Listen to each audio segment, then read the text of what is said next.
अस्सलाम वालेकुम स्टूडेंट्स, आज एक नए टॉपिक के साथ आपके सामने दोबारा से मौजूद हैं। और स्टूडेंट्स, जैसा कि आप जानते हैं कि हमने एनर्जेटिक्स का जो चैप्टर है वो स्टार्ट किया है और उसके अंदर एक्सोथर्मिक एंड एंडोथर्मिक रिएक्शंस जो हैं वो हम कर रहे हैं और उसकी हमने डेफिनेशंस जो हैं वो देखी थी। और आज का जो हमारा लेक्चर है वो बेस करता है calculations of exothermic and endothermic reactions. इन दोनों रिएक्शंस की जो कैलकुलेशंस है वो हम करना सीखेंगे। और फिर से एक दफ़ा रिवाइज कर लेते हैं। Exothermic reactions are those reactions in which heat is evolved and endothermic reactions are those reactions in which heat is absorbed. अब इनको हम बॉन्ड ब्रेकिंग और बॉन्ड मेकिंग के हिसाब से भी देखेंगे और रिएक्टेंट्स एंड प्रोडक्ट्स के भी। सबसे पहले फॉर्मेशन ऑफ वाटर के हवाले से देखें, जो हमारी बुक में एग्जाम्पल मौजूद है। 2H2 + O2, दो हाइड्रोजन के मॉलिक्यूल्स मिलेंगे, एक ऑक्सीजन का मॉलिक्यूल मिलेगा, तो हमारे पास 2 वाटर के मॉलिक्यूल्स जो हैं वो बनेंगे। अब ये जो हैं ये रिएक्टेंट्स हैं और एरो के इस तरफ जो हैं वो प्रोडक्ट है। अब रिएक्टेंट्स में जो है स्टूडेंट्स वो बॉन्ड ब्रेक होंगे और आपने याद रखना है जो बॉन्ड ब्रेकिंग है that is directly equal to the endothermic reactions. Bond breaking जो है वो एंडोथर्मिक रिएक्शंस हैं। उसके बाद ये प्रोडक्ट्स हैं, एरो के राइट साइड पे प्रोडक्ट्स हैं और ये बॉन्ड मेकिंग है। और बॉन्ड मेकिंग जो है वो एक्सोथर्मिक है। मोस्टली यूजुअली रिएक्शंस में जो बॉन्ड मेकिंग है वो एक्सोथर्मिक है और एक्सोथर्मिक रिएक्शंस हम जानते हैं वो हैं जिनमें हीट इवॉल्व होगी। अब आपने बॉन्ड ब्रेकिंग और बॉन्ड मेकिंग के हवाले से इसको देखना है। फॉर्मेशन ऑफ वाटर है और इसमें अब हमने देखना है कि इधर जो है रिएक्टेंट्स के अंदर जो बॉन्ड ब्रेकिंग है उसमें अगर हम देखें तो 2 हाइड्रोजन के एटम्स हैं। अगर हम इसको खोल के लिखना चाहें, मैं आपको दिखाऊं, तो इसमें हाइड्रोजन के एटम्स को इस तरह से हम लिखेंगे क्योंकि अब हम इसकी एनर्जी कैलकुलेट करेंगे रिएक्टेंट्स की या फिर हम कहेंगे कि बॉन्ड ब्रेकिंग की। ऑक्सीजन के कितने हैं? 2 एटम्स जो हैं वो मौजूद हैं। अब हम देखेंगे कि इनके अंदर की टोटली जो है एंडोथर्मिक प्रोसेस है और इसके जो बॉन्ड्स हैं रिएक्टेंट्स के वो वीक हैं और ये लेस एनर्जी जो है वो ऑब्जर्व करेंगे। अब हमारे पास जो है वो एनर्जीज इनकी दी गई हैं। लाइक हाइड्रोजन की हैं +435 किलो जूल्स पर मोल। लाइक हाइड्रोजन के इन एटम्स के बॉन्ड को टूटने के लिए जो एनर्जी लगेगी, जो दरकार है स्टूडेंट्स, वो है 435 किलो जूल्स पर मोल की एनर्जी। ऑक्सीजन के ये जो 2 एटम्स हैं, ये जो हमारे पास रिएक्टेंट्स में मौजूद हैं, इनको ब्रेक करने के लिए जो एनर्जी हमें चाहिए है वो है 498 किलो जूल्स पर मोल। अब उसके बाद अगर हम देखें इसकी प्रोडक्ट्स में तो उसकी भी वैल्यूज गिवन है। अब एंडोथर्मिक प्रोसेस जो है वो कैसे होगा उसको हम देखते हैं। H2 + O2, इसको हम देखते हैं कि इसके लिए 2 हाइड्रोजन एटम्स जो हैं वो हम लिखेंगे। 2 हाइड्रोजन एटम्स हैं वो मौजूद हैं और कितनी एनर्जी जो है वो इनको देनी पड़ेगी वो हमने यहाँ से देखना है। 435 किलो जूल्स पर मोल जो है वो एनर्जी लगेगी। लेकिन चूंकि हाइड्रोजन ये एक हाइड्रोजन का था, जबकि हमारे पास यहाँ पे कैलकुलेशन में 2 हाइड्रोजन, 2 2 ज़ा 4, तो इसका मतलब है हम 435 को 2 से करेंगे मल्टीप्लाई। 2 × 435, तो स्टूडेंट्स ये आपका आ जाएगा 870 किलो जूल्स पर मोल। ठीक है, ये एंडोथर्मिक प्रोसेस है क्योंकि हम बात कर रहे हैं रिएक्टेंट्स की, ठीक है, जिसके अंदर एंडोथर्मिक प्रोसेस हो रहा है। उसके बाद अगर हम ऑक्सीजन की बात करेंगे तो ऑक्सीजन के अंदर भी हमारी जो एनर्जी लगेगी वो है जी 498 किलो जूल्स पर मोल। और इसमें आपने पॉजिटिव का साइन जो है वो लाजमी लिखना है। पॉजिटिव के साइन का मतलब है कि हम एंडोथर्मिक प्रोसेस की बात कर रहे हैं। एक जो पूरी इक्वेशन है उसके अंदर रिएक्टेंट्स हैं, प्रोडक्ट्स हैं, एंडोथर्मिक प्रोसेस भी हो रहा है और एक्सोथर्मिक भी मौजूद है। उसकी कैलकुलेशंस जो है हम इस तरह से करेंगे। अभी तक हमारे पास 870 किलो जूल्स पर मोल एनर्जी लगेगी तो हमारी जो रिएक्टेंट्स के ये जो बॉन्ड्स हैं ये ब्रेक हो जाएंगे। अब इसके अंदर एक्सोथर्मिक प्रोसेस जो है वो भी हम कैलकुलेट करेंगे और आपने याद रखना है कि जो बॉन्ड फॉर्म हो रहे हैं इसमें ये स्ट्रॉन्गर हैं, जो बॉन्ड टूट रहे थे वो वीकर हैं। इसको हम लिखेंगे कि energy evolve is greater than energy absorb. इसका मतलब है स्टूडेंट्स कि ये जो रिएक्शन है हमारे पास, ये जो भी हमने देखा है, ये ओवरऑल जो है इसमें एनर्जी इवॉल्व हो रही है। तो आपको पता है जो इवॉल्व होगी तो ये ओवरऑल जो रिएक्शन है वो क्या है, एक्सोथर्मिक रिएक्शंस है। अब OH बॉन्ड की एनर्जी का देख लेते हैं। तो OH बॉन्ड की एनर्जी जो है स्टूडेंट्स 484 किलो जॉल्स पर मोल। अब इसके अंदर जो है माइनस का साइन आएगा, और क्यों आएगा, क्योंकि एक्सोथर्मिक प्रोसेस है। हमने पहले बात की है कि वाटर की जो फॉर्मेशन है, जो प्रोडक्ट्स बनेंगी, ये हमने पहले कहा था, उनमें बॉन्ड मेकिंग होगी, और बॉन्ड मेकिंग ऑलवेज जो है वो एक्सोथर्मिक आएगी, और एक्सोथर्मिक में डेल्टा H का साइन जो है वो नेगेटिव यूज होगा। अब आप देखिए कि OH जो है वो वाटर को अगर हम वैसे लिखना चाहें तो हम इसको इस तरह से भी ड्रॉ कर सकते हैं। इसके अंदर एक ऑक्सीजन है और 2 हाइड्रोजन मौजूद हैं, एक ऑक्सीजन और 2 हाइड्रोजन। ये इसकी प्रोडक्ट्स की बात। अब ये जो बॉन्ड है, ये OH बॉन्ड इधर मौजूद है।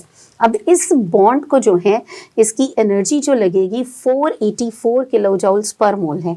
लेकिन अगर हम अपनी प्रोडक्ट्स की बात करें तो कितने वाटर के मॉलिक्यूल्स मौजूद हैं हमारे पास, 2 वाटर के मॉलिक्यूल्स मौजूद हैं, और 2 वाटर के मॉलिक्यूल्स के अंदर हमारे पास जो OH बॉन्ड्स आ जाएंगे, हम कैलकुलेट करेंगे तो वो आ जाएंगे 4। जी स्टूडेंट्स, OH जो हैं वो 4 मौजूद हैं, तो हम क्या करेंगे, 484 को 4 से मल्टीप्लाई करेंगे। क्यों, क्योंकि हमारे पास जो है वाटर 2 2 4 वाटर के मॉलिक्यूल्स के अंदर हमारे पास 4 OH बॉन्ड मौजूद हैं, इसलिए हम इसको मल्टीप्लाई करेंगे तो ये आ जाएगा 1936 किलो जूल्स पर मोल। ठीक है, ये एनर्जी जो है ये एक्सोथर्मिक रिएक्शन की हमने कैलकुलेट की है। एंडोथर्मिक रिएक्शंस की जो कैलकुलेट की थी वो थी 870। ये एंडोथर्मिक था। एक ही जो है रिएक्शन, उसमें 2 प्रोसेसेस हैं, ये एंडोथर्मिक है और ये एक्सोथर्मिक है। जी स्टूडेंट्स, इस जो रिएक्शन है इसका एंडोथर्मिक प्रोसेस का हमारे पास आया है 870, और ये जो निकाला है हमने हाइड्रोजन एटम्स के लिए। अभी ऑक्सीजन एटम्स के लिए अगर आप देखें तो वो हमारे पास मौजूद है 498। सो हाइड्रोजन और ऑक्सीजन का अगर हम टोटल कैलकुलेट करेंगे तो वो आ जाएगा 1368। ठीक है, अब हमने ओवरऑल जो है 1368 जो है ये हमारे पास एंडोथर्मिक प्रोसेस जो है उसकी एक ओवरऑल कैलकुलेशन जो है एनर्जी मौजूद है, और 1963 जो है वो हमारे पास एक्सोथर्मिक है। अब हम इसको मजीद कैलकुलेट करेंगे तो 1936 माइनस है प्लस 1368, तो हमारे पास आ जाएगा 568 किलो जूल्स पर मोल, और इसके साथ माइनस का सिंबल आएगा। जी स्टूडेंट्स, हमारे पास ये जो टोटल रिएक्शन हमने फॉर्मेशन ऑफ वाटर का किया है, इसका जो रिजल्ट हमने देखा है ये था इसका एंडोथर्मिक प्रोसेस। उसको वैल्यूज़ को जो प्लस करके हमने देखा 1368। उसके बाद हमने देखा कि इसका जो टोटल एक्सोथर्मिक प्रोसेस है, OH बॉन्ड जो हमने देखे थे वो था 1936। अब इन दोनों को हमने जब प्लस किया, प्लस माइनस किया, तो हमारे पास 568 किलो जूल्स पर मोल इस रिएक्शन के लिए जो वैल्यू निकल के आई है वो है। और ये रिएक्शन जो है वो टोटल एक्सोथर्मिक है। ये इसलिए पता चला क्योंकि हमारे पास 1936 वैल्यू ज़्यादा है और 1368 वैल्यू जो है वो कम है। हम कहेंगे बॉन्ड ब्रेकिंग की वैल्यू ये है और बॉन्ड मेकिंग की वैल्यू जो है 1936 है, जो कि 2H2 हमारे पास है।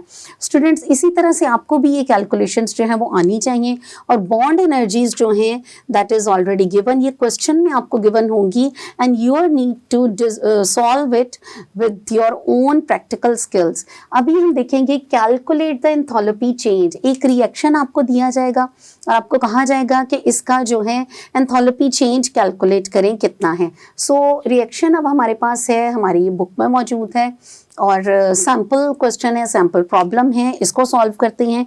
इसी को सामने रखते हुए देखेंगे H2 + I2 एरो 2HI। अब इसमें बॉन्ड एनर्जीज गिवन है। H2 जो है इसकी बॉन्ड एनर्जी है plus 436 kilo joules, I2 plus 151 kilo joules, HI की है हमारे पास माइनस 299 किलो जूल्स पर मोल। तो अब हम इसको कैलकुलेट करते हैं। सबसे पहले इसके जो रिएक्टेंट्स हैं इनकी बॉन्ड एनर्जीज को देखते हैं। तो सबसे पहले H2 जो है इसको अगर हम इस तरह से लिखें तो इसको तोड़ने के लिए हमें कितनी एनर्जी चाहिए, 436। उसी तरह से I2 को देखें तो I जो है इसको ब्रेक करने के लिए हमें जो एनर्जी चाहिए वो है +151। इसको इस तरह से लिखेंगे। फिर हमने देखना है बॉन्ड ब्रेकिंग का यानी HI का, तो वो हमारे पास आ जाएगा वैल्यू 299, ठीक है, और इसके साथ माइनस का साइन आएगा। अब H2 + I2 arrow to HI। अब हम अगर इसकी वैल्यू को कैलकुलेट करें, HI की है 299, इसका एक्सो जो है वो देखें 2 आ जाएगा, इसको 2 से करेंगे तो ये वैल्यू आ जाएगी हमारे पास -598 किलो जूल्स पर मोल। इसकी वैल्यू आ जाएगी हमारे पास।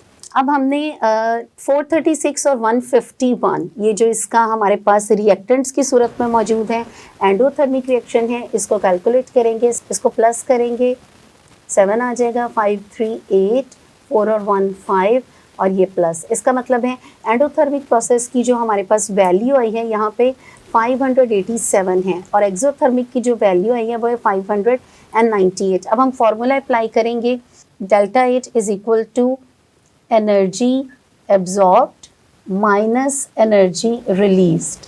सो एनर्जी एब्जॉर्ब्ड कितनी है 587 और एनर्जी रिलीज्ड कितनी है 598।